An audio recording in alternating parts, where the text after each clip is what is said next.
Welcome to the Left Coast Live. I'm your host, Dieter McBusiness, joined as always by Stat Pat, stateless patriot of the Central Valley, California. We are left coasters talking to you about the debate yesterday, the right wing media's consistent and predictable reactions to Trump's Oh yeah. failure, as well as Taylor Swift's endorsement and some other random news. But why don't I throw it to you right now, stateless patriot? Open up with hmm some having slept on it thoughts from yesterday's debates.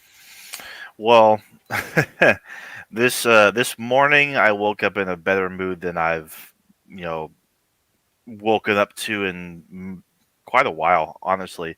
Um, just reeling from an incredible performance in hindsight, and of course, being the political junkie that I am, and consumer of leftist independent media and whatnot. I went ahead and just looked at everybody else's reactions and whatnot, and Yep, it was just like basically what I did. a big reminder of just how well she did and just how bad Trump did. Just to put it bluntly, there it, it's almost hard to believe, considering where we were. Like I've been because it's a major event, right? Millions and millions of people saw this, so of course everybody's going to go to Twitter, and countless Twitter reactions and great takes and great points being made and lots of hilarious memes, obviously.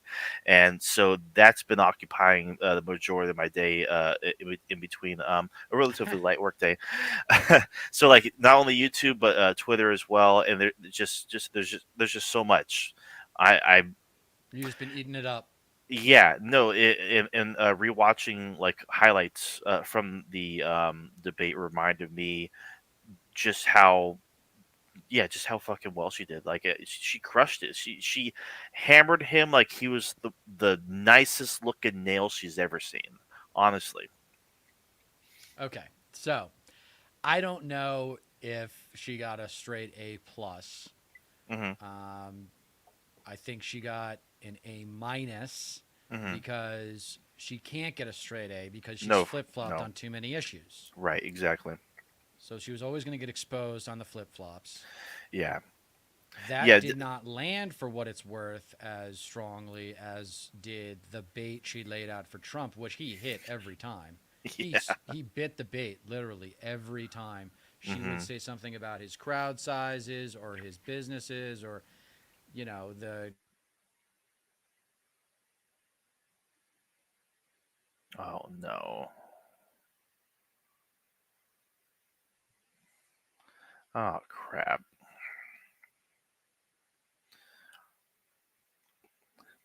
And his internet might have just went out again. Well, until he's able to get back, I'll go ahead and take her from here. I hope you all watched the debate. If not, I'm almost certain it's available for rewatch on Deether's internet went out. It is available for rewatch on my channel if you guys haven't seen it. Um, Kamala Harris versus Donald Trump. It was quite a spectacle. Just rewatching a lot of it last night reminded me just from last night um, reminded me of how well she did. There's a lot. There are even some points that I missed because it was just consistent the entire night. She was like, she started off just like a little bit shaky, but um, it didn't take long for her to get into her groove, without a doubt.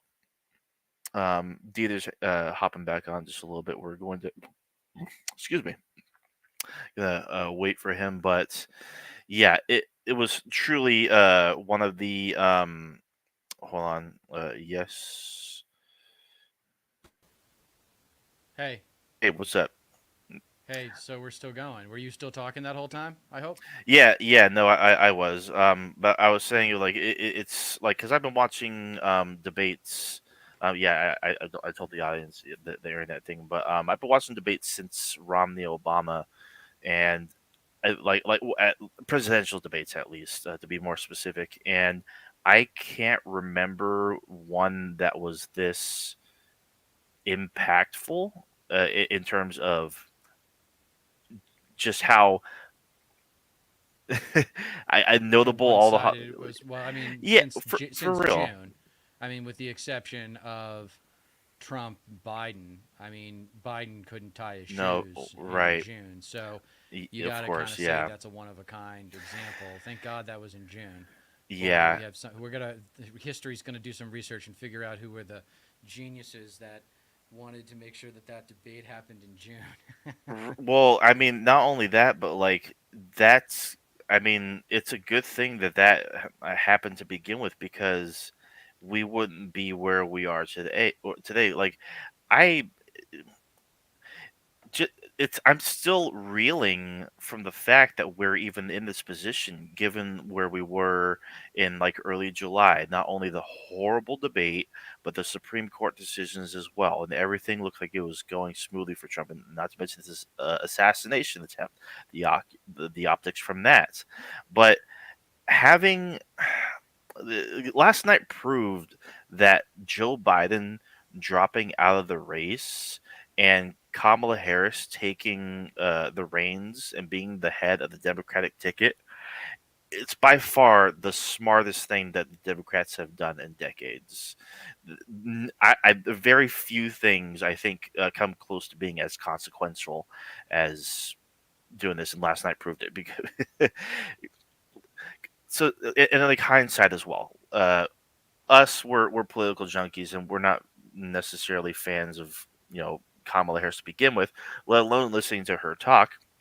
But from the outside looking in, you know, stepping outside I guess the political bubble that we're in, and just looking at it from the perspective of a normie or someone who's rather apolitical, there's no question about it. Like, she absolutely dominated the entire debate. David Dole actually kind of agrees with you, because you made a good point about it. Well, you made this point in the debate as well. She didn't start off the best. Like the first few Right? minutes, like she was a little bit nervous and whatnot, Yeah. but it didn't take long for her Didn't matter. to get into her groove. Yeah, and Didn't matter. honestly, I don't dock her any points for the nervous start mhm. because people are going to tune in for those first 30 to 45 minutes. No And matter that's what. all it took. That's all Right. it took. Like, she won the debate within those first 20, 30 minutes. Like, Yep. I mean, people really didn't need to watch I anymore, and liked that's how why. she went on the offensive with talking about what he's going to do and his little parlor tricks about talking about the border this and killing the baby after birth that and all these sensational anecdotes which aren't Hmm. Based in actually reality. emblematic of the truth and Yeah, facts. yeah. And I'm going to show you a reaction here in a minute. I wonder maybe if I should find it. I don't. Do you want to see it now? I trolled this right wing religious live stream, a summary of the Trump and Kamala debate. Let's Hmm. do it really quick. It's not going Sure. to take long, but Let's I do hope that. I queued it up to the right spot. So I trolled. I said, well, let's see. Well, anyway, Yeah, let's just see what he says. there's a couple. Yeah. You'll say what I said. Median and said, school. He said, Republicanism is a nation with history. He was like, he's just can't tax me without orders for, inside of me. And, wooden teeth. High school and decided to become a prick. Meet and working out, and we hope to see you again next week. We've got the Friday special. Do we have another episode coming out, Nate? Actually, let me cue it up because I don't want. Let's go to the. Sorry, dude. I'm sorry about that. We'll do this one instead because this is my good friend Jesse Waters, who because that's horrible stream. That's horrible live content right there. So this is my favorite bro from another mother, Jesse Waters, who is a Trinity grad, which Hmm. is not necessarily a penalty, but it doesn't hold the same water as, say, Williams or in Amherst or one of those kinds of schools. I will say one of the smartest guys I ever met. I met studying abroad in New Zealand, and he was from Trinity. Very successful lawyer now. So, not saying about that. I don't think he did very well when he was at Trinity. That was actually the more important point. You know who else went to Trinity was Tucker Carlson. So you're saying Jesse Waters. No, but I know his type. Oh, right. No, of course. Yeah. My favorite line. He's a That's my Nazi favorite guy. line of the night. That was one of It mine, was the too. first laugh. It might have been the only laugh. I like the other one. Abdul. I said, Abdul, if there's a problem. Remember sent the pictures of his house to him? Yeah. Yeah. All right. So Trump wasn't perfect, but Kamala didn't take advantage of it. Trump was emotional. He was undisciplined, but he still delivered What do you powerful mean? messages on the core issues that Of voters course care she about. took Kamala Harris was very advantage well of it. prepared. She was very composed. But at the end of the debate, the voters had no idea what her policies are. So this is the white bro perspective, obviously, from Jesse Waters. And it basically is just willful ignorance. It's so insulting to be a straight white man just turned 40. So this is millennials. This is, guys that are competitive, like to win. That's who they're talking to right now. And the sad part is that this crap actually works. So he's just like, oh, she didn't say anything. It's like, well, she actually did. You just decided not to listen. Yeah. So her whole strategy was to distract by mocking Donald Trump so she didn't have to talk about her record or her policies. She wasted a huge moment to be able to tell 67 million people what she stands for. All she did was say, don't vote for Trump instead of vote for me. The media loved it because they just like watching Trump get teased. But if you're an undecided voter, how did Kamala Harris explain what she's going to do to help you get a house or help you secure the border? Well, she didn't do it. actually Trump said is a She huge did. She literally did. Yeah. Yeah. And that's why he said that word. He's such an idiot. He Oh, walked my right, like in the God. back of his mind, he knows that she said something specific to that topic, and Yeah. he can't help but be like, come up with that exact example where it would apply. So Yeah. it's like that whole concept of failing up in media. This guy is the best example of that. huge opportunity to define her. He said it a few times, but he could have been a lot more precise and beat that drum harder. He did tire to Biden. My favorite line was, what are you talking about? Go to D.C., wake Joe up at 4 in the afternoon, love that. get him to close the border. Yep. That's all he needed to do. And the signature moments that you see on the internet after this, she didn't have any. She didn't have any. Trump had them all. And that's what's going to reverberate. She whiffed at the first question. And then just temperamentally, I found Yeah, her evasive. but they weren't good and for him. unlikable. Like, yeah, of course he had all the moments because he sounded like an unhinged lunatic. He came off as an insane person. Yeah, He it did was not- more he about did- him failing than her. To them, to a lot of centrist voters that matter, what it feels like is more that Trump failed and she did well enough. To them, she wouldn't get an A-. She would get like a B. Right. Preachy. But Trump would get like a B. And instinctually, I don't know how it's going to play with men because men are predominantly the undecided voters. Listen to the entitlement. Isn't that interesting? Yeah, Men are the so we don't. What- need to yeah, what talk do you about reproductive rights then? Because men are predominantly the undecided voters. Give me a break. All right, Right. so this is the same show. This is the one voice of reason they have on here. Performing now, like on cable. Before You're trying to we win get a arguments, little you're trying to bit land shots concisely. more- a little bit more So we're saying Harold's wrong. And I would agree Again. that Harold is wrong again. Say are going Trump's way. 3 out of 10 of the undecideds are going her way. So if it was so great and if we whooped her, why are the numbers still in Trump's favor? So we're saying Harold's wrong. And I would agree Again. that Harold is wrong again. Yes. Because we get paid to analyze this and we see this as a performance. We see this as a performance like we're performing now, like on cable. You're trying to win arguments, you're trying to land shots concisely with a little We just need to put the completely turning the video. cards over. It's a performance. Yeah. It's just a little bit loud on my end. The Oh, video it's a little bit volume. loud. Yeah. Okay. Here, let me loop it back and we'll get a clean cut on that one. There we go.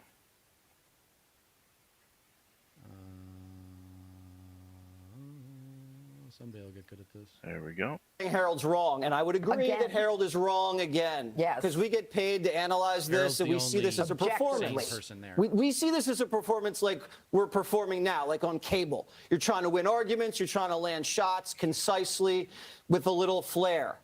Yes. So you're she not had real news. Trump on the defensive a lot of the time. Yes. Trump snapped a couple times. But that's A lot not of what times. the regular voter cares about. That's what MSNBC Yes, it is. cares about. Temperament matters. That's Yeah. what Kamala's handlers might care about because when he's snapping and freaking out about crowd size, she doesn't have to talk about taking away people's guns or banning fracking. Everybody knows at the end of this debate Which what she Donald Trump addressed stands in for. the Even debate. people who don't follow Yes. It's like- politics, they know he stands for cutting taxes, regulations, securing the border, and bringing He says regulations, not deregulation. peace.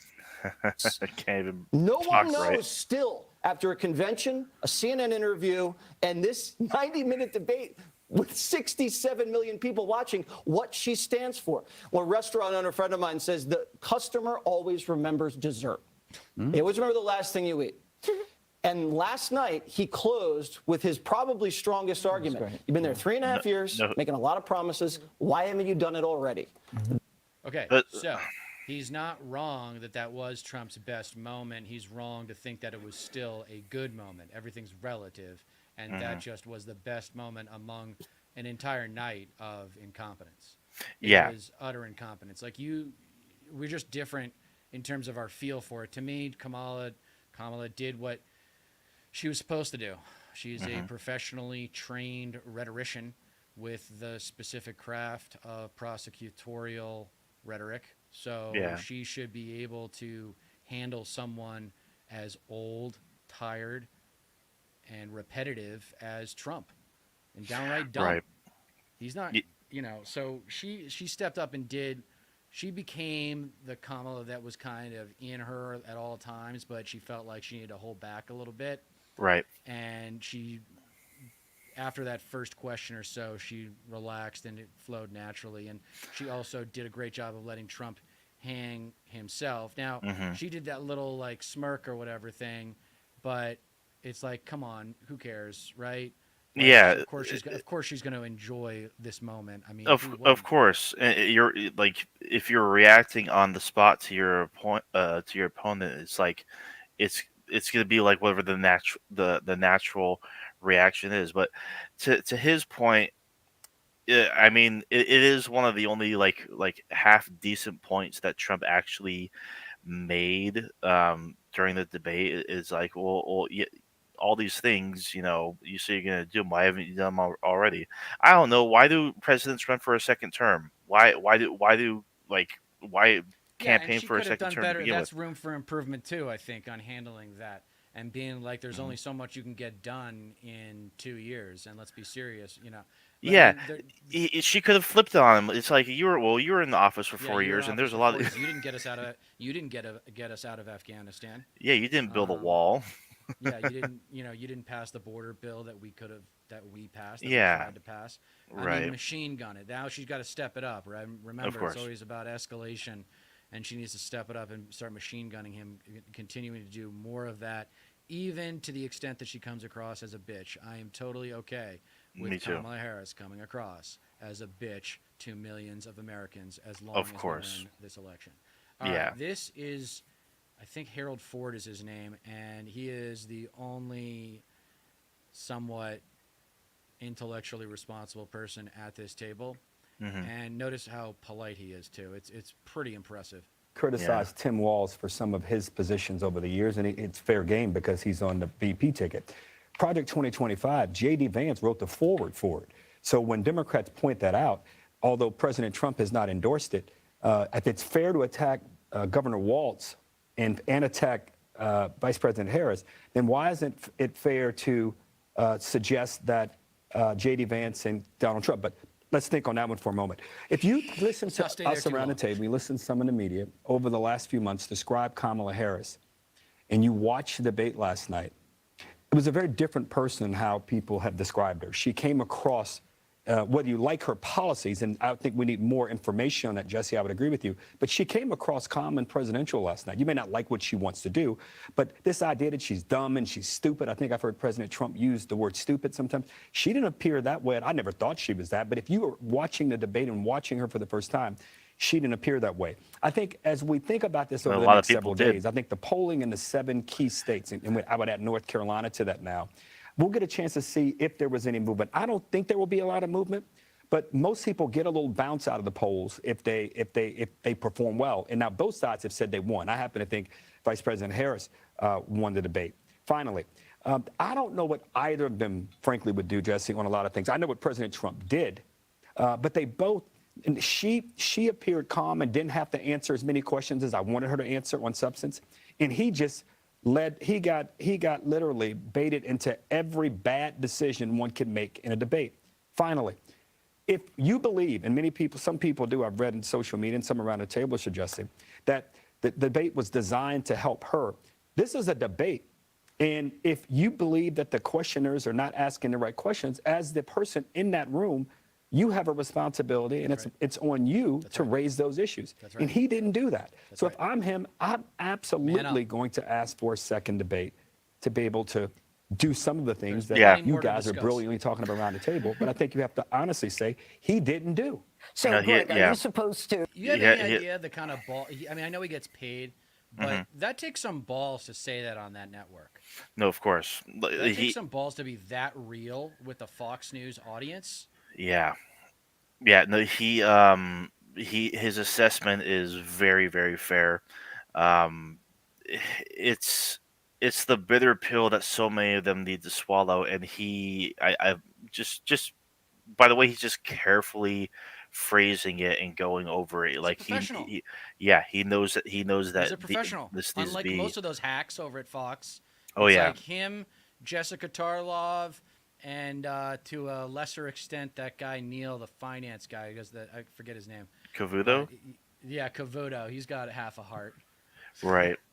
Yeah, no, this it's. I mean, I'm glad like he's actually able to see and identify uh Trump's obvious and multiple shortcomings in the face of such rank conservative bias. Like the five is the worst of the worst. But like, I mean, the fact that even Jesse Waters, like, he knows that Trump didn't do well, and he just salesman the Yeah. whole time. Like, Yeah. won't give it up. It's like, dude, he had a tough night. You guys have got problems. Do you call yourself a journalist? Mhm. That's the question. Like, are you a journalist? Because you can be a journalist and an editorialist.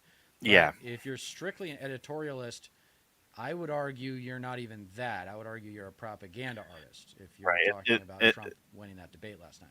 And this guy made a great point about the moderators too. It's like if they're not asking the questions that you want them to ask, like you bring them up yourself. You know, You can of also, course. yeah, you at any point in time, this is what I was talking about. This is going to be a core theme for us: is the appropriate level of entitlement that someone who is engaging in a rhetorical experience with the American public should and must embrace if they are to make the most out of that rhetorical experience. So, she was just doing it. I don't know. I think it was a double-edged sword for Kamala Harris doing better than expected and Trump doing worse than expected. Mhm. But for this audience, it's nice to hear that they have someone who's willing to at least try to break through Yeah. and give them a grounded profession. It's not a coincidence. It's not a coincidence that this guy communicates like a professional. Yeah. And he's the smartest at the table. It is not a coincidence that this guy has clearly a very strong training background of some kind in communication. If you're in a debate, you Yeah. have to say, you know what, Vice President Harris, here's what you didn't In do. a normal And he didn't do debate, it. you would, but he's fighting the moderators who are throwing look, lies at him. He is the only person I know, and I hate this. I actually like the president personally. I've never seen a guy who is as wealthy as he is, has had the breaks and opportunities and worked as hard as he has, complain more about things that everyday candidates have to go through. I've been in debates where I thought that people asking the questions might have been a little unfair, but you know what I did? I tried to outsmart him. I didn't complain about it. This is absurd. He didn't do well last night. You got to Manhood. do better the next time. It's That's- manhood. That's it. Yeah. No, It he really gets is it. manhood. It's No, dealing with really. winning and losing, dude. Just because you lost once doesn't make you a loser. Everyone loses. Tom Yeah. Brady lost 3 Super Bowls. Is Tom Brady a loser? No. He's the Yeah. greatest winner in our greatest sport ever. Yeah, and regardless, conservatives know that Trump lost. That is why they're trying to make it about the moderators and not Trump. Because if you can avert the blame towards the network, ABC, or the moderators, it takes away from the Well, it's just a attention bitch that's being move. put on. Yeah, it's being It's a bitch move. It's just No, like for real. in Own winner up- loser own up to competitor the vernacular. It's just a bitch out. no, You're yeah, just fucking bitching out. By yeah, complaining to the refs. like just own up to it. Own up to the fact that Trump did horribly. He lost the debate, and just say that.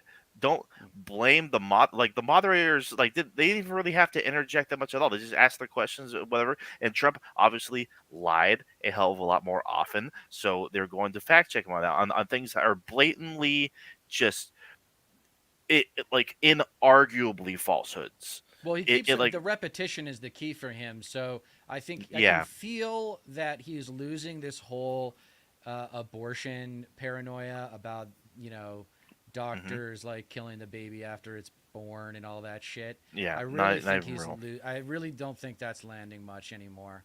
No, of course. Um, and I think that the border too, it's messy because he had this. There was this border bill that the Democrats put in front of Hmm. Mike Johnson that could have been passed under Biden, and Trump obviously killed it. He basically implicitly acknowledged that he did kill it in the last debate. Yeah. So he's got that issue for him is not as strong as it was when he was running in 2016 or even in 2020. Yeah. And then there's the criminal stuff. He's got all this baggage, and I think just in terms of Hollywood, or in terms of America, in America, there's a saying: DC is Hollywood for ugly people. Yeah. Politics is Hollywood for ugly people. Well, Yeah. if this guy is some sort of hack actor, probably like a stand-up comedian that gets a couple of movies and gets rich doing it, people are tired of it. People are tired. He's like an Adam Sandler type, right? Had a hot streak there, stayed Yeah. relevant. Actually, not even Adam Sandler. Someone even worse than that and less relevant than Yeah. that. Someone nice and obscure. But Yeah. the act is old. People are tired of it. People Yeah. are just tired of it, and Kamala represents something new. Although it doesn't sound like people are really believing her because she is new. They think Yeah. that she's gone on back. American public is ruthless on Hmm. flip-flopping. It has a very low tolerance for flip-flopping. Yeah. And Yeah. she's handling it well, but the fact that she has flip-flopped on these Oh yeah. issues is sad. No, like handling it so well, in fact, that Kamala HQ on Twitter posted the entire debate, just the entire debate, and they said, "Check out our new campaign ad." It's like they are so confident in her performance that they're like, "Watch the debate," Yeah. and not to mention minutes after the debate ended, Kamala Harris was like, "I want a second debate." That's confidence. Like Yeah, but they're not saying why, though. She needs to say because there's plenty more to talk about because we only scratched the surface on sure. a very number. Like, you need to go specific. Remember, if you're advocating for change, you need to be as specific as possible for the change that you're proposing. Otherwise, people will become afraid of it very quickly because they won't understand it. And more so in America than in other Western civilizations, we are prone to cultural paranoia. Yeah, and like it, like she, if she's asked, if she's asked about it, I'm sure she'll expand on her desire for another debate, which I think there's supposed to be another one anyway. Um, but Trump actually No, he said, said, "Why would you have a second? Why would you have a second fight if you already knocked him yeah, down or something like yeah, that?" yeah. Trump said she immediately said we want another debate. When you're a prize fighter and you lose, you immediately want a new fight. He without knowing, or I guess without having the self awareness to know that, like, after his debate with Biden, he said immediately that he wanted another one because he arguably won that debate. It's like, come on, dude. He called he called for a second debate No, like he's a right after that one was over. he Yeah, trips over his own. He trips over himself all the yeah. time. People just aren't paying attention Oh because yeah. he spews so much bullshit that it's impossible for anybody to keep up. No, You of need a course. team to sort Let through alone all of him. his bullshit and Yeah. get down to what's really going on. And Yeah. the fault with the mainstream media isn't so much in diagnosing or criticizing Trump. It's that the Democratic Party has felt entitled to too much power because Trump is so bad. Yeah. And they haven't stepped up and delivered in a number of meaningful ways. Like, imagine if they had passed really big time student loan debt. I'm not talking about incremental student loan debt, but what if they had a big time piece of student loan debt legislation? Wouldn't it Yeah. be nice to have those young voters now? I bet you that regardless of what's going on in Israel, Gaza, those people would still, 90% of them, if they got student loan debt forgiveness, would still vote Democrat, probably for the rest of their life. No, yeah, and that's something that we can get into a little bit later on because there is still a contingency of online leftists and whatnot who still think that the Green Party is like the way to go.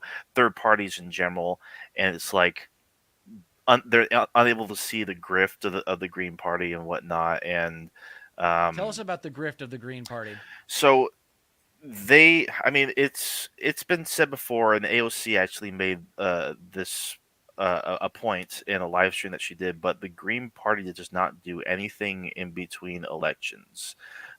They go into debt and they grift off of their supporters, or trick people into sending them money by like saying that they are a worthwhile alternative that actually has any modicum of a chance, and they don't. And Jill Stein is like obviously the figurehead of the Green Party and has been for a long time. And their only purpose like for existing is to just siphon votes from the Democrats. All of their criticisms and all of their rhetoric is anti-democrat. They very rarely, if ever, go after Republicans. They trick people into thinking that both parties are the same, or that they like even though the Green Party, like policy platform wise, is far to the left of the Democrats, and I agree with like pretty much everything that they stand for. A lot of them actually feel like Trump would be a better alternative to Kamala They're the Harris, Jimmy which Dore is left. yes, which is beyond ridiculous. It's like And super cynics. yeah, and like they they have no ground game. They have no actual plan for taking power or utilizing power. They Well, don't they have don't have. Look at anything. their leadership. Look at their leadership. It's Yeah, been the same for 12 years. Like yeah. Jill Stein is the Green Party, and hmm until she's not, then I don't really see the Green Party being something that I'm terribly interested in, regardless, because No, they don't have the power. no, Like, why not should I not. respect you? You're a loser. You're a Yeah, fucking loser. I mean, on top of that, they're just completely fucking dishonest too. Like, I get into it with people that actually think that they have a chance. It's just like how much of the vote do they actually get in the past several elections and whatnot? And what happens is in swing states they take just enough votes away from the Democrats to where the Republicans end up winning anyway.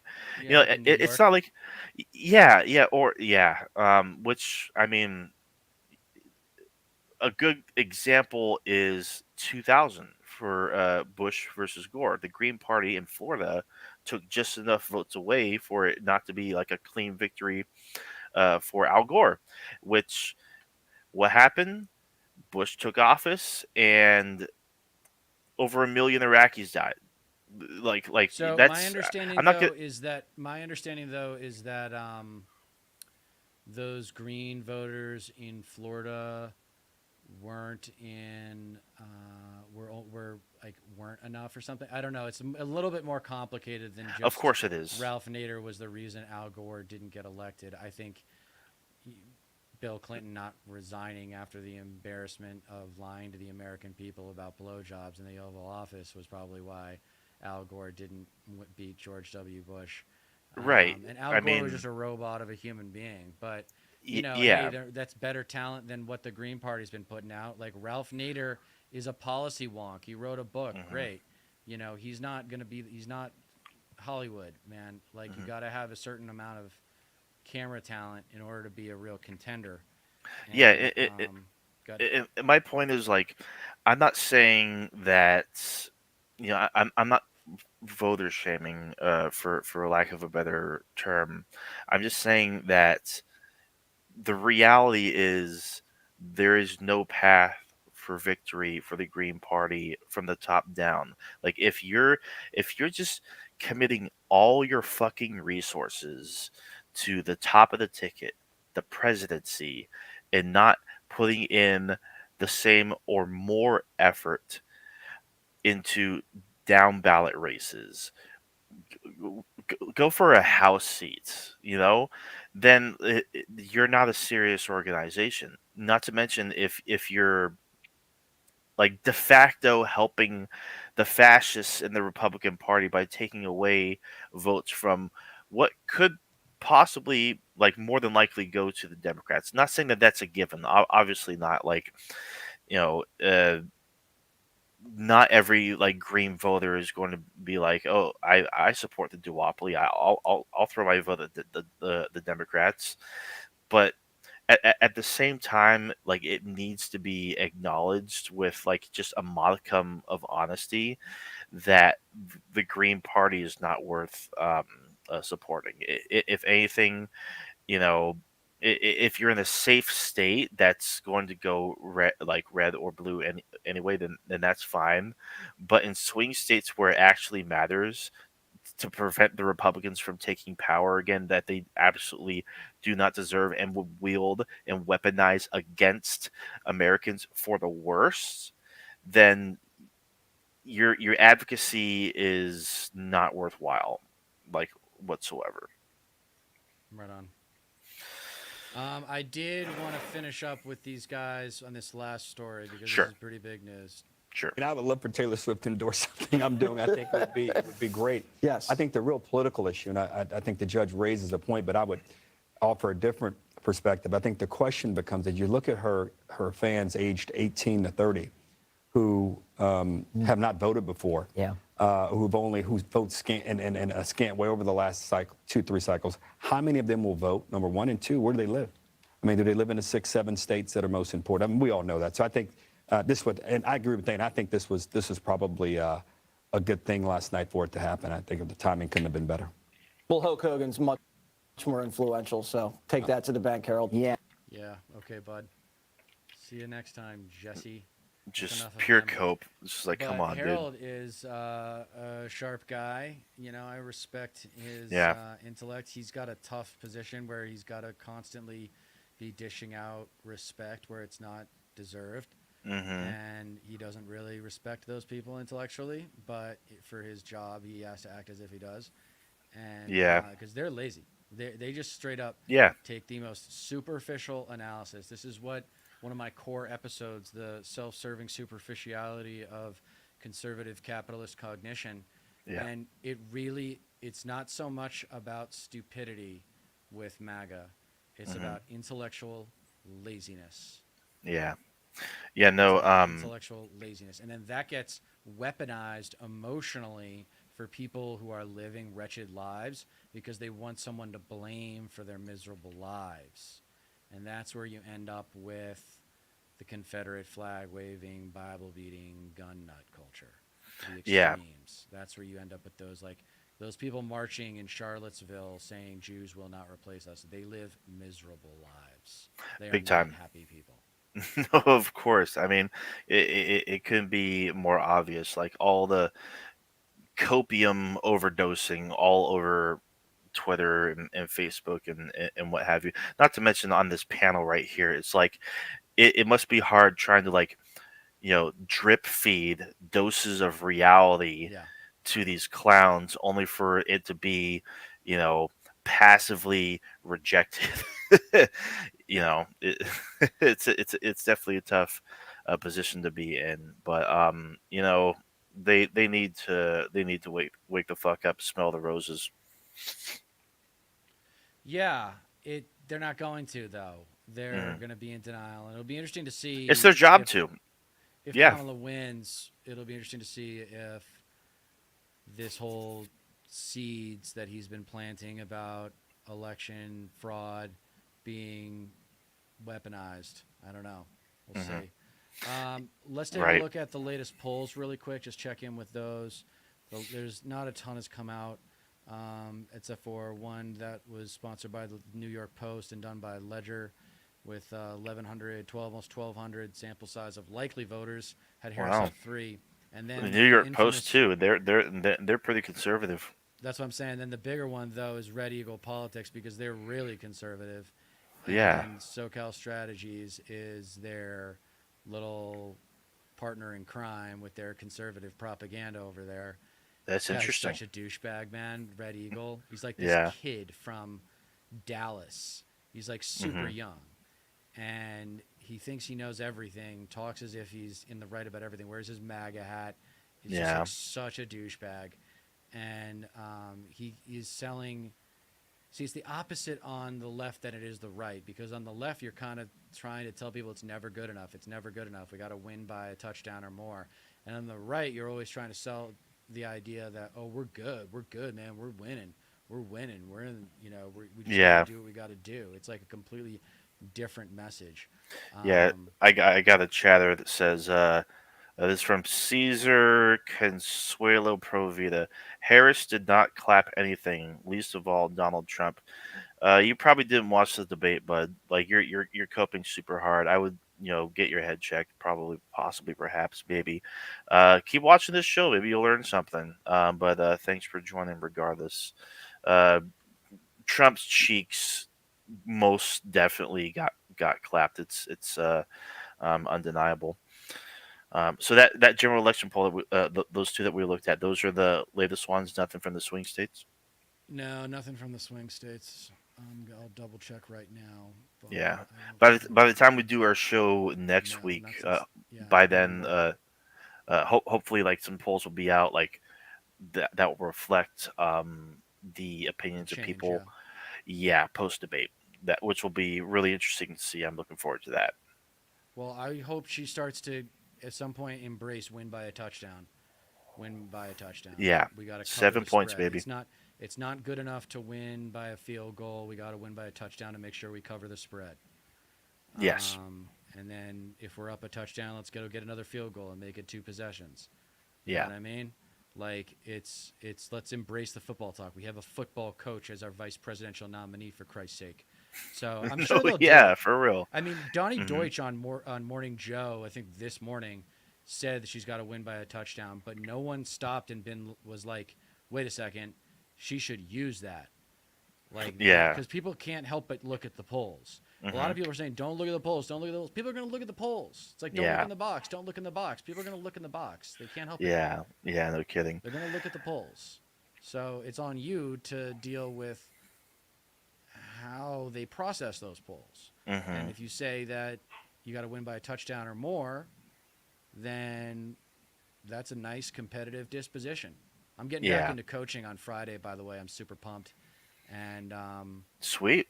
yeah, it's going to be fun. It's older guys, community college age guys, 19, 20-year-old guys.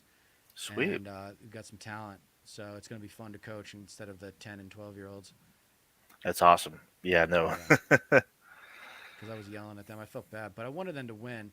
And I'm glad, because I taught them a lot. I tell you what, you West Coasters, man, you guys, like, you got some winners that come from here, for sure. But the culture of California does not lend itself to traditional competitive approaches that have a better chance of success, especially within a political context, as Yeah. do the cultures of the Northeast Corridor. Right. No, I'm inclined to agree with that. Like, actually. Yeah, I mean, I love California, but you guys are lovers out here, man. You know, there's That's a right. lot of fighters too. There's a lot No, of of fighters course. too, but even the fighters are kind of lovers first and then fighters second. Yeah. So, what else did you want to talk about today? I mean, Taylor Swift. We should talk about Taylor Swift. So, Mhm. Taylor Swift endorsement's a pretty big freaking deal. I'm glad that she did it when she did it. I'm glad she didn't do it when Biden was the nominee, so that it just didn't look like a desperate favor or something. Yeah. Their timing seems to be impeccable. It was was well perfect. written. Let's make sure we don't give her credit for writing it, because she definitely didn't write it, or someone Yeah. helped her talk through writing it and Right. what it should sound like. But I'm thrilled that someone of her celebrity status has decided to get involved because as far as female celebrities go, I guess the pop star kind of reigns supreme, right? Like with the men, Mhm. it's the A-list athlete, like the Tom Brady's of the world. Like Right. those are the real superlative versions of that culture.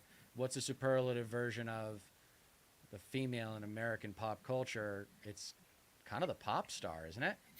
Yeah, she has a gigantic range of influence. The Swifties, Yeah. as they call them, they are relentless. They are ruthless. They will come cracking down on the haters, so to Right. speak.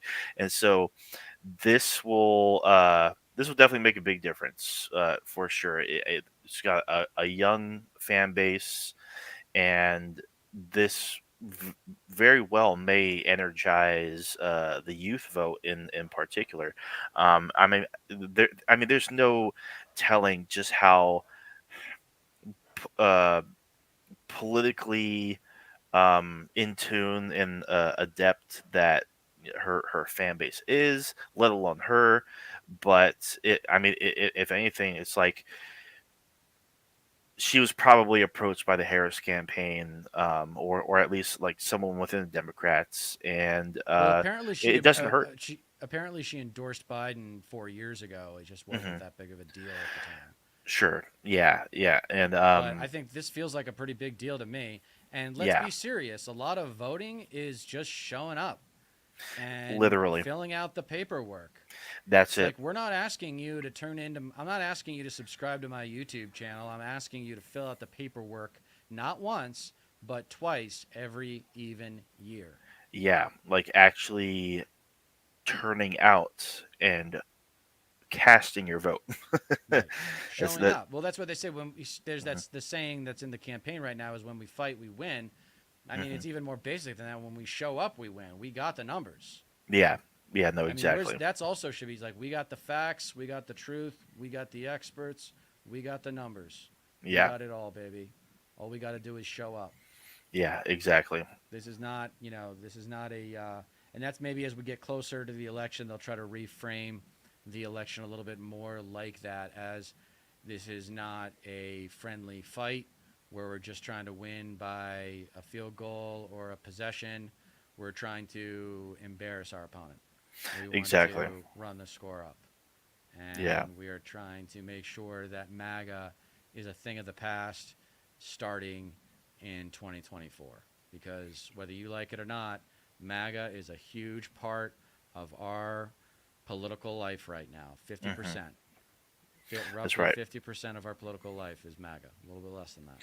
Yeah. Hopefully, after this election, that just fades the fuck away. It won't. I think it'll actually be. Working on this episode of. It's entitled. I don't know if I don't know. It's a working title, but it's Hmm. like how. Um, it was originally called "How Trump Saved America," or how like the silver lining of Trump's sleaze, or something like that. Yeah. And basically, it's shined his existence as a political figure has shined a light on this very ugly, deep, dark part of the GOP Hmm. that a lot of people in the GOP are too ashamed to admit exists. Uh Like huh. I always grew up a conservative, conflicted about why are we in the same political party as the KKK? Why are we in the same political party as the Nazis? Why are Yeah. we in the same political party as the racist white trash that didn't want to integrate schools? And Right. that Exactly. obviously became apparent to me why as I became more educated. Hmm. But that's all to say that there are a lot of conservatives who are living in denial about their political identity. Yeah, that's exactly right. And it's like, as horrifying as Trump is, and what he represents, and what he has done, and what he plans to do, and what everyone around him plans to do and wants to get done, and just change about this country, just change it for the worse. As just terrifying as all that is, it's it, I'm kind of grateful for it because it's like I like the way that you think about it, the way that you approach it, because I've actually kind of been thinking about this as well. It's like we have no one else to thank for just holding up a gigantic mirror Yeah. to the face of America than Donald Yeah. Trump, you know? And the fact that he changed the Supreme Court to what it is now, and Yeah. the fact that they were so brazen and, just overturning decades Long term, they'll precedent. never recover from that No, politically with abortion. It's going to take an entire generation to get over sure. those Supreme Court justice appointments because women, like anybody that's younger than me, including Hmm. you, has grown up being conditioned to be a lot more protective of women. No, yeah, Every generation has become more empathetic towards women than the generation exactly. prior. Yeah, not. So this whole war on reproductive rights, like that was stupid Hmm. as far as the GOP is concerned for them to actually follow through on that and get Roe v. Wade overturned. Yeah, I mean, it should never happen, but in a way, I also thank them because for them to go that far, it Shows their has. sociopathy. Yeah, it shows the extent to which their narcissistic entitlement defines them. They think that they have a right to instill their values, to inject their values into personal healthcare decisions. Yeah, and on top of that, it's shaken a lot of people awake. It's like, oh shit, like things are a lot more fragile than Yeah, I anticipated. yeah, Like it could change at the drop of a Supreme Court case. At the drop of a vote from the Supreme Court of the United States, and that in and of itself energizes people. It motivates people, gives them purpose, it gives them a drive because they don't want their fucking rights taken away. no. Like what else is at risk? Is gay marriage next? Oh yeah, You know, it's in Project 2025. no, of course, yeah. It's and this is what people are thinking about now. This is what people have to consider, and we have no one else to thank but Donald Trump and everybody like surrounding him, as well as his Supreme Court appointments. No, this is the deep, dark, ugly base of the Republican Party. These are That's what's so disconcerting, I think, to outsiders, and so difficult for people to understand about MAGA is just how big it is and how long it's been around for. It's nothing new. It's the old Jim Crow culture, just the legacy of that. yeah. And We're seeing building upon that, things like anti-evolution and yeah. you know like all sorts of self-righteous narcissistic We're expression. seeing the consequences of that play out, like Yeah, just boldface. And it's like I said, we're us as progressives in general, we're grateful for it, but like of course the results need to come to fruition first, and we did yes, see that in the midterms. it's going to be interesting. I mean, the Republican Party is like cockroaches. Hmm. They never go away, so Yeah, they'll be back in 4 years. We'll still be here talking to you about it. yeah. And it'll be interesting to see who the next face of the GOP is if, knock on wood, Kamala wins this thing, Hmm. which I hope she does. And I hope we should actually, let me check in on the Senate races because I don't Hmm. know if a recent poll has come out for Montana. Montana. Let's go. Yeah, because wasn't it trending slightly more towards the Republican? Hold on. Wait, why is this not? Sorry, dude. Hold No worries. on. Keep talking. Yeah, no. That is, I mean, ultimately, it's like when Trump brings up, oh, why didn't she get this done, or why, she had 4 years to do it. It's like, well, you need the Senate and the House, but it's not like he gives a fuck about that. Like, he wants to be a dictator. He just wants to, like, he just wants to rule. He just wants to say things and, like, it happen, because that's how it's been his whole life. He's had the power and the money and the ability to just have things handed to him. But you All right. need the Congress. And speaking of the Congress, this is the Senate side of things. These polls are all September 9th or older. So So a couple days ago. and they're all Democrats blue except for Scott in Florida, which is too bad. That would be a nice upset. Hmm. That would be a really nice upset. Yeah. Meet Maybe across- if you get enough turnout, I mean, it's possible. And then Cruz is up 5. But that was an 8-day poll Hmm. from Morning Consult. It's a huge poll. Yeah.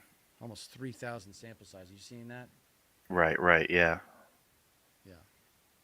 All rid. Man, I would love to get rid of Ted Cruz. That'd be amazing. Oh, that would be so amazing. Yeah. He's such a likable guy too, Allred. Oh, yeah? Yeah, such a great guy. He had a nice speaking spot at the convention. So there wasn't a more recent one for Montana? No, nothing Okay. for Montana. Nothing for. There's Arizona. It's Gallego. Michigan, Alex Wisconsin. Martz says, I like sounding like a wacky liberal, but women and black people are going to save democracy. Nice. Yes. Yeah, I mean, I don't For disagree now. whatsoever. I mean, yeah, that's true. And it's like the attitude, though, is that this fight is never going to end in our lifetime. Hmm. Like, that's the evolution. That's the evolution of left-wing thinking and having to think like a winner, is that this is No, a yeah. cancer that we cannot cut out. We can only radiate it. And we get opportunities to radiate it every 2 years. Right. Yeah, and it's like, just rendering the Republican Party obsolete is, I mean, In the best interests of America. In the best interests of this country. yeah, There's exactly. nothing good that comes from No. Republican legislation. No, Nothing. not at all. Damien says, "Gotta admit, I don't know what world you are living in. No one won Republican here. Well, I think No one Kamala won? won. Yeah, No, man. referring to the What's his name? Damien? yeah.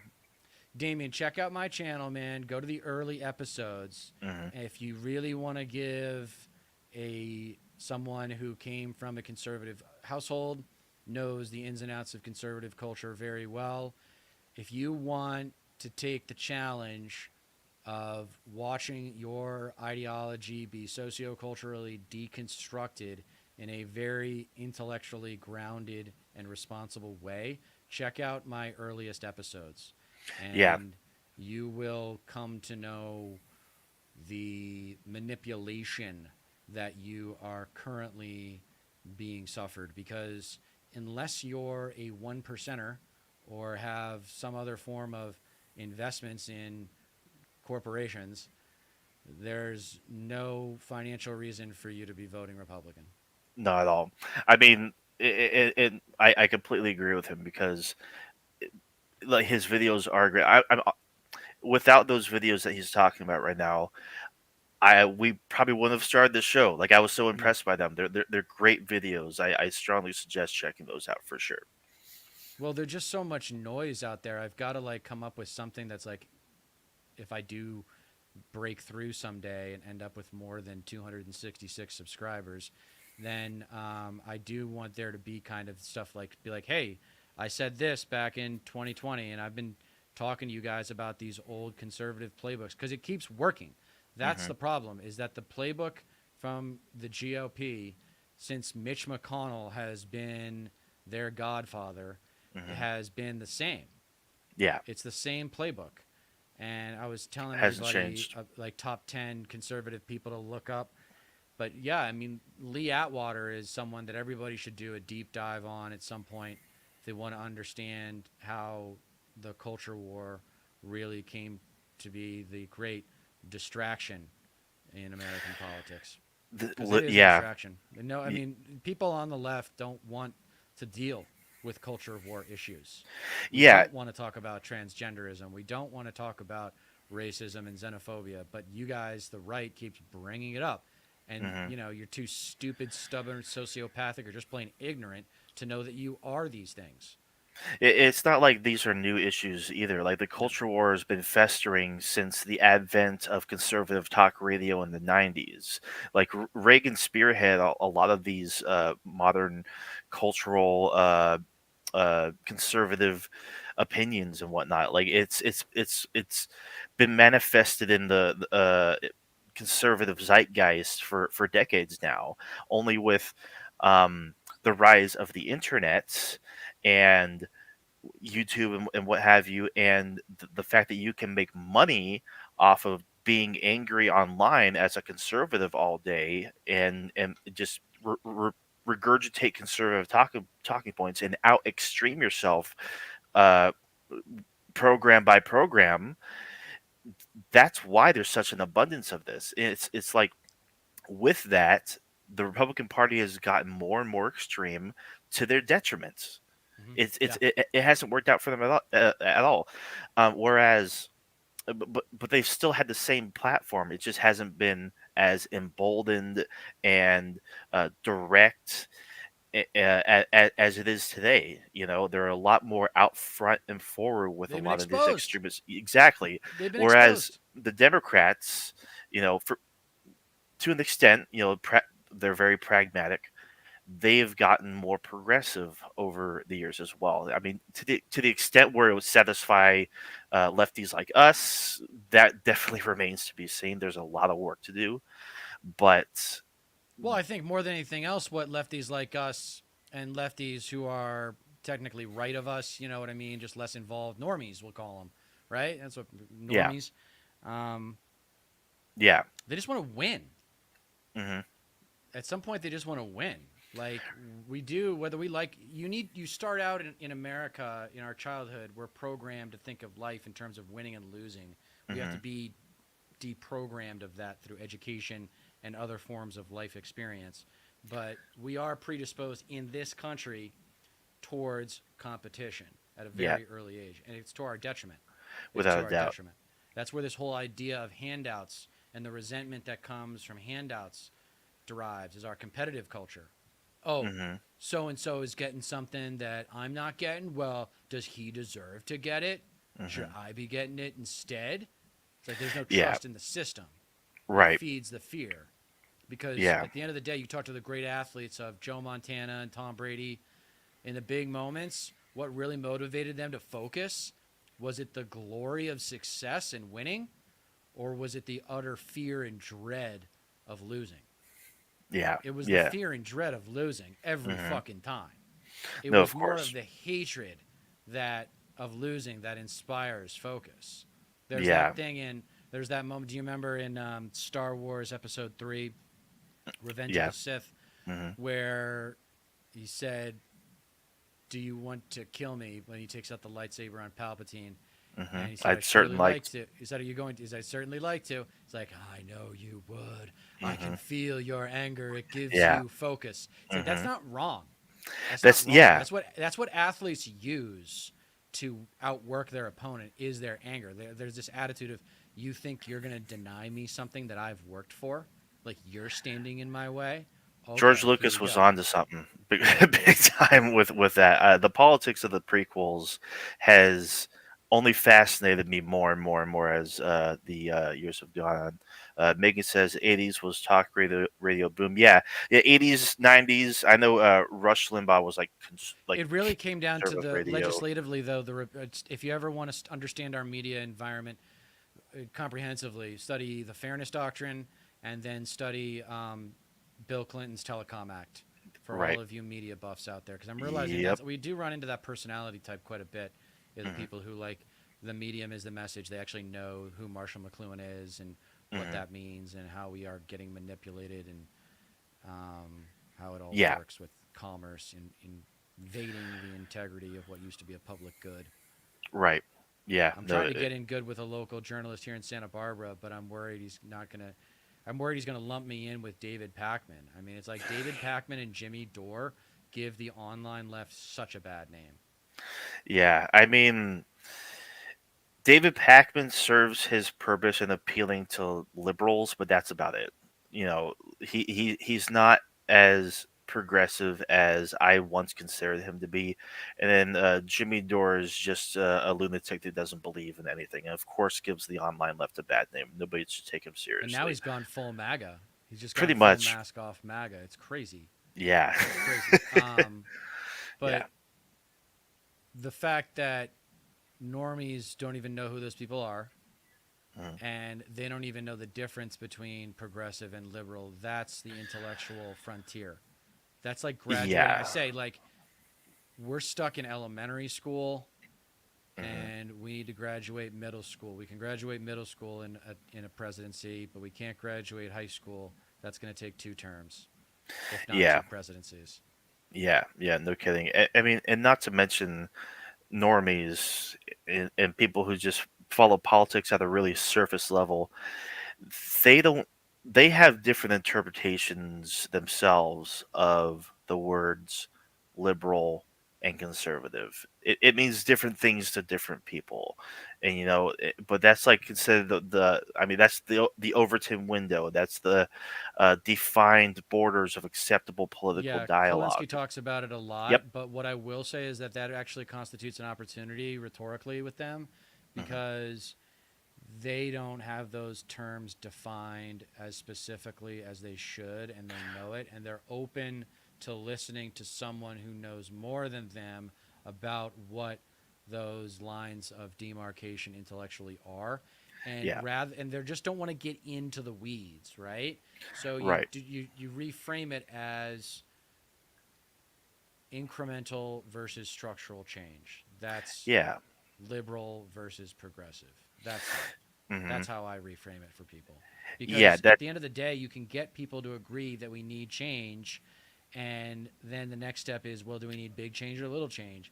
Most people want big change. Okay, well, progressives are the only ones calling for big time change. Yeah, that's actually a really good uh,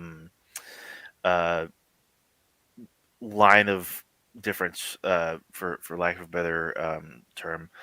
It really does like how bold do you want the change to be, like, and how deep do you want it to go, because uh, I mean, that's why there's a difference. It's why I'm not a liberal, like whatsoever, because a lot of them are just fine with the way things are a whole lot of the time, and that's unacceptable. The easiest thing, if you have to pay for your own health insurance, is to understand that nobody likes their health insurance. Yeah, Nobody really wants to get health care that they don't need. Like, there's a lot of stuff that I have to pay for that I don't need for my health care, but I have to get it at a certain level for other reasons. And, Yeah. there's no just simple plan that I can plug in. Here's what my needs are. What's my monthly, was it like $200? I'd be fine with like a $300 or $400 a month premium. Instead, it's like a lot more than that, like 3 or 4 times that. Yeah. And it's just absolutely absurd. beyond It's absurd. Yeah, So that's the I personal experience you can really draw from. The fact that where I was going with that was that the idea that you can have any faith in private health insurance at this point. Why? Why do you have any faith in private health insurance? What Yeah. makes you think that the for-profit motive can deliver health care, not pharmaceuticals, not drugs, not certain services, whatever's basic fucking health care? Why do you think that, for example, insulin, like, if insulin were just free, that takes care of like 40% of diabetes patients or something like that. Like, Yeah. there are certain enormous quantities within the mosaic of healthcare issues that if you took care of them, you'd be taking care of like 80% of the population. So anyway, that's all by way of saying healthcare is like the holy grail of policy for the left, followed by education. And I think that the fact that we're not talking about Medicare for all is ultimately disappointing. Like, I thought that would get sticky after 2020 2016. I thought that would stick around for the next round, but it didn't. Right. Yeah. No. Unfortunately. Yeah. I mean, it's like we've talked about before. It comes down to political marketing. I mean, the least that the Harris campaign can do right now is discuss it a bit more. I mean, tweaks around the Affordable Health Care Act. It's something, but it's not nearly enough. I mean, for crying out loud, Joe Biden in the 2020 primaries suggested the open he was open to going with the public option, and we saw zero movement on that. Nothing changed. Just tweaks around Obamacare, and that was it. Just tweaks around Obamacare, huh? Yeah. Yeah. Well, it shows you. I'm glad we watched the conservative media because it shows you how just outright delusional what consumerism does to the concept of truth. Yeah. And how you can watch that debate. I mean, I remember. You might be a little too young, but do you remember the Dick Cheney debate in 2004?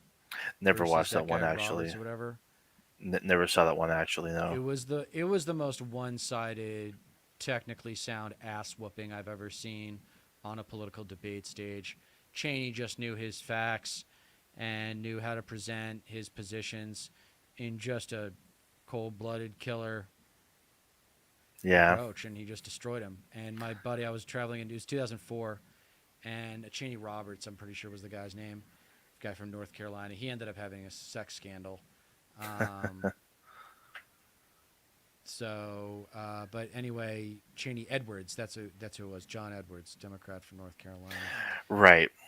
But anyway, yeah, so it's like objective. My buddy who was progressive, very progressive at the time, he said that he's like, yo, I'm as left as they come. And that's the worst ass whooping I've ever seen on a political debate stage. Did you see? Did you watch Jon Stewart today, or No. did you see what he covered the debate from last night, and he mentioned Dick Cheney, and I think you get a kick out of what Can we he had to cover say. him or no? Do we get copyright strike? We will get copyright struck, unfortunately. Yeah. But other people are allowed to cover it. We're not. I still don't get that, honestly. Maybe if it's in a small window in comparison, or if it's playing off Twitter, I really don't get the system actually. Maybe if it's a bite that they release on YouTube, it's open Maybe. to the public. But even so, well, because I know we had issues with real time with Bill Maher, but I don't. Yeah, I think we covered a little bit of John Stewart before, but we had issues with both of those. I forget when it came to copyright strike. Bill Maher's got to but- go. Bill Maher is so far past. Bill Maher's got to get replaced. HBO come on, HBO. You guys are. I mean, I guess Yeah. it's called Max now. Why the hell did they get rid of the name? HBO was such a great brand. Yeah, I don't get. I still call it HBO Max, like you know. What are they thinking? Idiots. Right. No kidding. All right. Well, I'm pretty much out of steam unless there's anything else you want to discuss. I mean, other than the fact that 23 years ago today, our country was we attacked. should close them. Yeah. Yeah. So where were you? Where were you when 9/11 happened? Well, I was 6. I was in you first remember it? grade. I do. I do remember it. I mean, my memory of the day itself is a bit fuzzy, but I know that my dad was at work, and he called my mom early in the morning because when it happened, like over on the West Coast, it was like not even like 6 in the morning. When everything Right. was happening. It was nine, a little bit after 9 a.m. That's when the second tower was Eastern. hit. Yeah. Yeah. He called my mom and said like, don't take the kids to school. We were just attacked, and I just didn't go to school that day. I mean, I understand, but then I get to watch PBS Kids all day, or or Cartoon Network or whatever.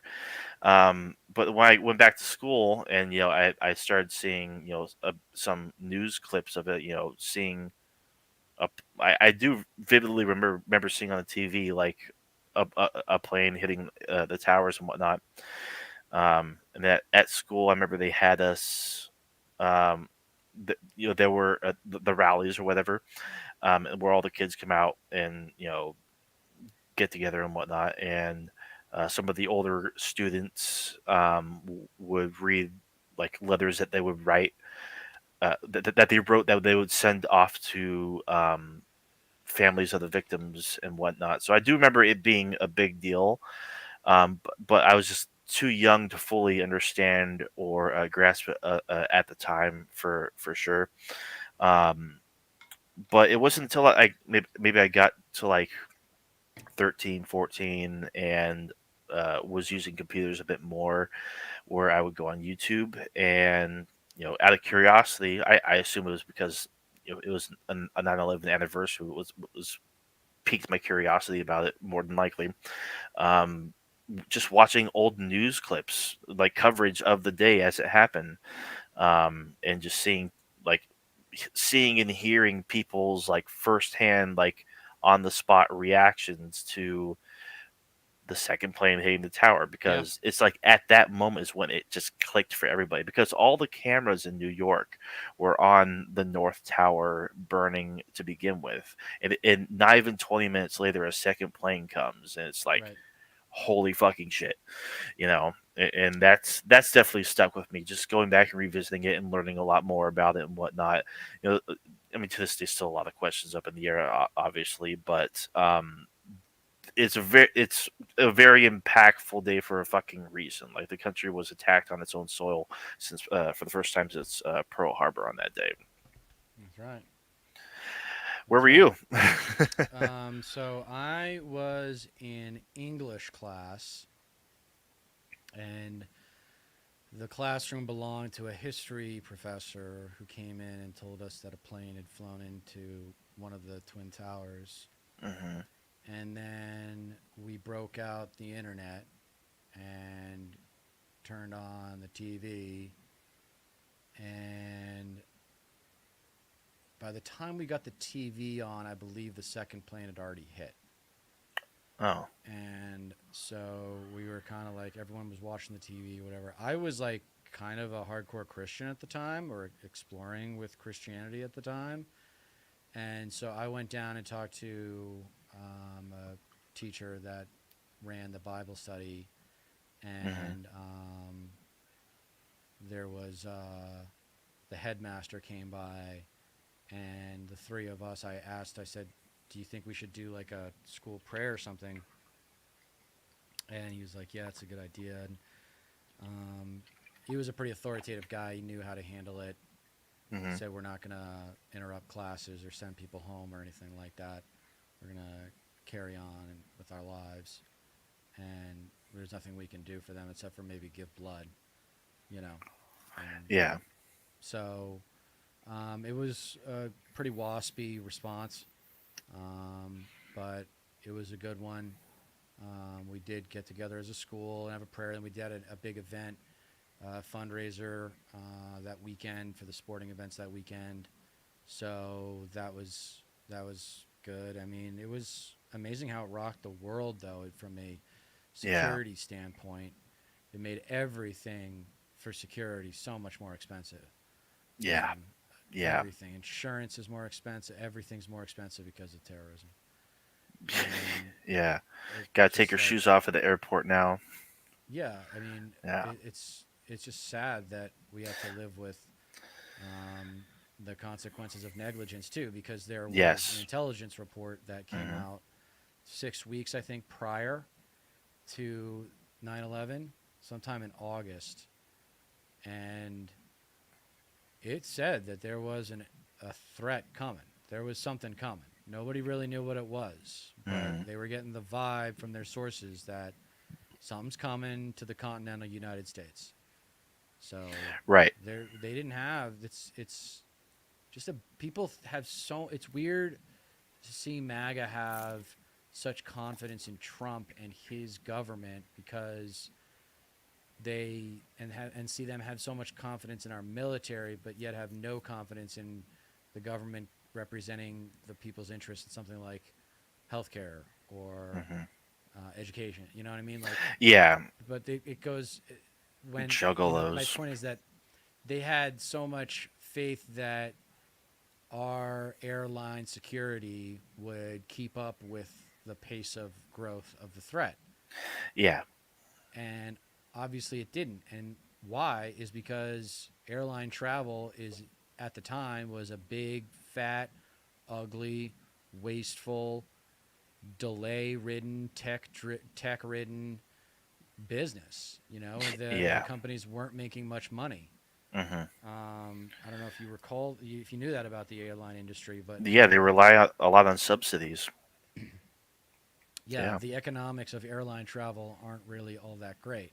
No. I always thought that the way that they do routes don't make any sense anyway. You should be able to just, if you know when you need a flight, you could just put in like a date range like you would do on an Airbnb and say, I need to leave around these dates and come back around these dates. And then that creates the demand for the flight and so on and so forth. Anyway, 9/11, back to it. I did want to show one quick thing this is something that everybody should see. This is the most dramatic, and it's only a few seconds. This is the most dramatic, real live footage of 9/11 that I've ever seen. Take 2 and 2, 1. This is as close as we can get to the base of the World Trade Center. You can see the firemen assembled here, the police officers, FBI agents, and you can see the two towers. A huge explosion now, raining debris on all of us. My God. We better get out of the way. Jesus. And then he's just walking through. He's yelling at he's shaking the cameraman. He's shaking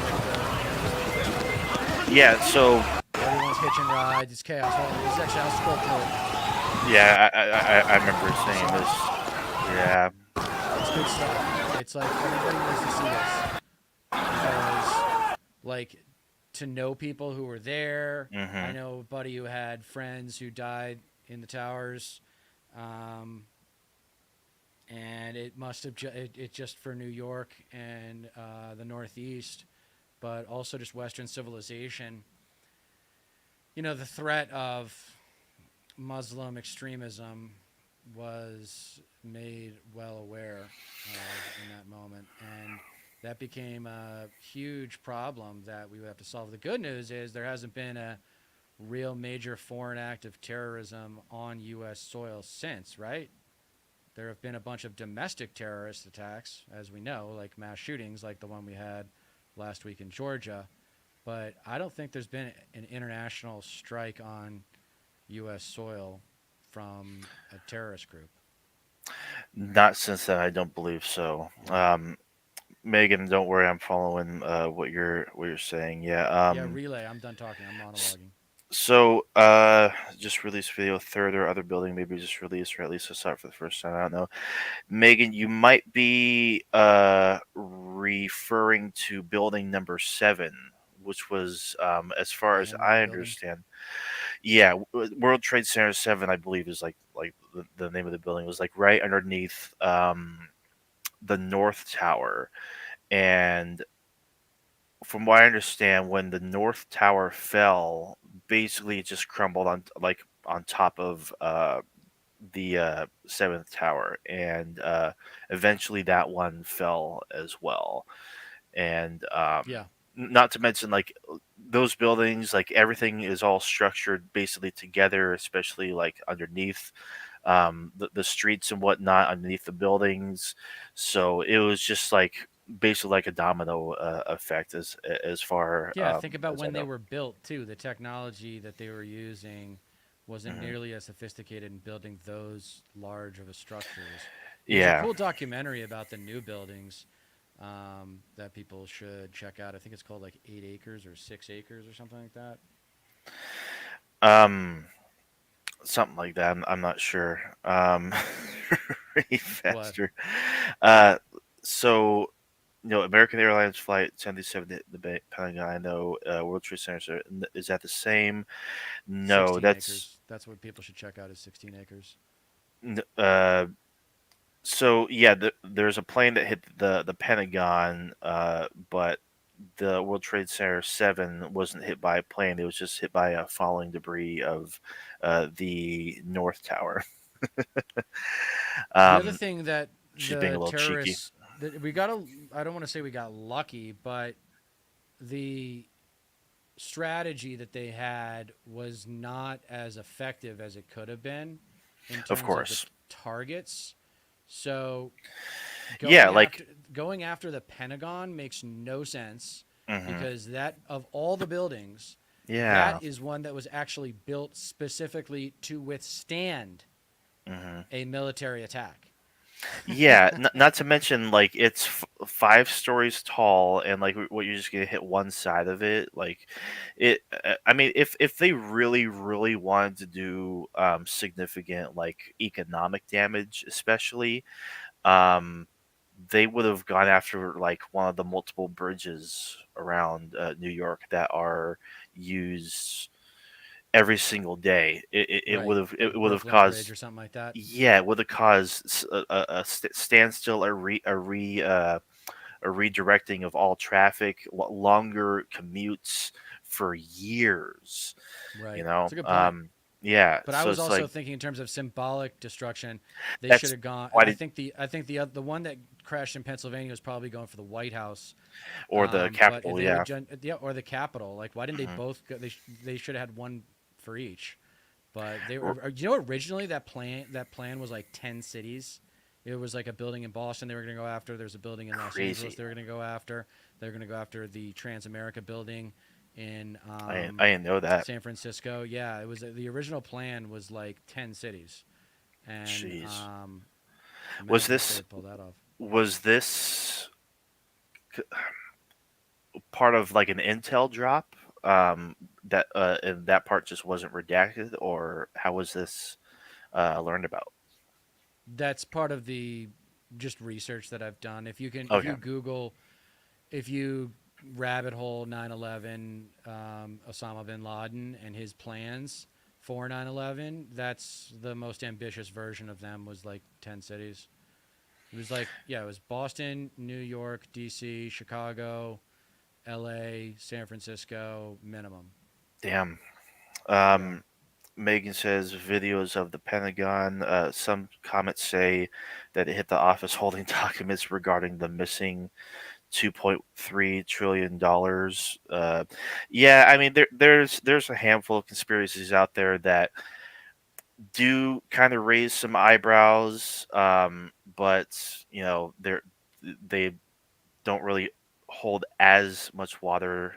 They can be explained away by like a variety of things, for sure. But it is kind of weird how there really isn't. I think there's only like maybe 2 videos of like the Pentagon actually being hit that have been released to the public. Right. But yeah, Megan, you'll have to link me that video and whatnot. But yeah, yeah, crazy day. But the consequences that have stemmed from it, such as the Patriot Act and just Yeah. like et cetera, have been you know awful as well. Not to mention the mass killings and basically like genocide that we carried out in Iraq afterwards. Yes. Yeah, It's embarrassing. big time. Sad day. It's sad and embarrassing, and it's a part of America's legacy now. And there's nothing we can do about it. Right. There's nothing we can do to take away all of the mistakes that have been made ever since 1980, except for learn from them. Yeah, no kidding. Don't repeat history. Karl Marx. Mhm. All right. Anything else, or should we call it a day? Yeah, I think that's all I wanted. That's all I had on 9/11. No, yeah, that's it for me as well. I'm just still just real friggin' happy that the debate went way better than I anticipated. She just let Donald Trump cook with delight in her eyes, and he it was she absolutely loved him last night. Yeah, I hope she enjoys this ride. Yeah. Enjoy it. I'm looking forward to the Because the more fun you have, the more fun we'll have. But make sure when you get into office in January that you grind for a good solid 18 months and set the country up for, a ripple effect of positive change, because I don't believe in incrementalism, but it's what we're going to get. Yeah. And if it's good, then we can build on it and have even bigger change. And we Yeah. don't need the big time revolution that I call for. But I think ultimately we're going to need it at some point, because we're just never going to get the quantity or quality or pace of change that we need. Yeah. I knew just before the debate even started, when they both went out on stage, because what you're supposed to do, if you have any modicum of, I guess, decency, or I guess respect for uh not tradition, but I guess customs, I guess you could say, you meet at the middle and you shake hands before the debate.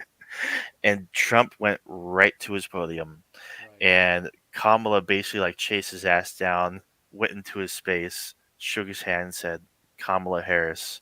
It's like he couldn't even bring himself to like, because if you rewatch, you can see he sees her coming. He's just like diverts and just does, because What like if he had surprised everyone and gone like lovey-dovey and been like, "Hey, impossible. congratulations on the nomination," or something like that? He just doesn't have it in him. He's like, he doesn't even No, have a dog, right? Like, he did not look at her once during the debate. He did not say her name at all. He said Biden's name plenty of times, and ha- clearly has no respect for her whatsoever, and it showed. Yeah, I mean, right from the get go, you can tell that his ass was about to be slapped. It was a lot more brutal upon retrospect for sure. But yeah, that's it for me. I gotta go take a leak, so we can all go ahead right, and man, wrap it up. sounds Yeah. good. Let's go ahead and end it there. Thank you for watching. Please like, share, and subscribe. Until next week, I am Dieter McBusiness, reminding you that you don't get change in America by asking nicely. Thank you for tuning in. Night, y'all. See you next week.